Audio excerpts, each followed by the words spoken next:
Você, guitarrista do Cine e guitarrista do Restart. Vocês dois, guitarristas do Cine e do Restart, contra nós dois ao vivo, X1. Tô falando sério. Vai você e o... Você, guitarrista do Cine, que eu não sei o nome. E guitarrista do Restart, que eu também não sei o nome, que eu não me importo com essa merda desse nome.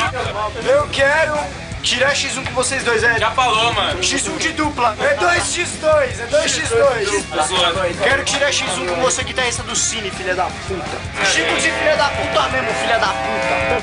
Quer ver essas plantinhas de viadinha aí pra dar bundinha? Mano, eu tô atrasado. Você criado a leite com pera?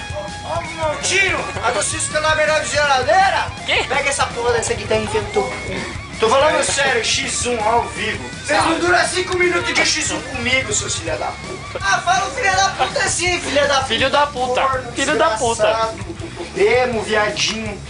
Eu quero que o maluco do Cine vá se fuder, porque por causa dele, por causa dessas porra desses emo aí, o nome do rock and roll tá sujo.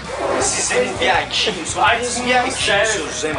Eu vou pegar essa bateria da groove inteira e vou enfiar no rabo de vocês, seus emo. Eu falo palavrão mesmo, esses emo é tudo viadinho.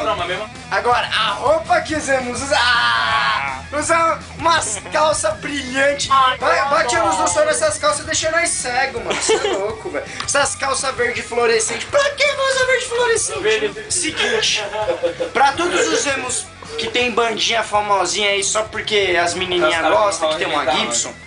Mano, não me encontra na rua, velho. Senão eu roubo essas porra de vocês. Porque Gibson é guitarra de macho, certo?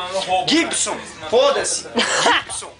Gibson é guitarra de cara como o Zakk Wylde, como o pessoal da Iron Maiden, como eu, Steve Vai, como a... Mano, pra você ter uma Gibson você tem que tocar metal, filha da puta. Sabe, pessoal, é o seguinte, a gente vai ter música nossa daqui a um tempo.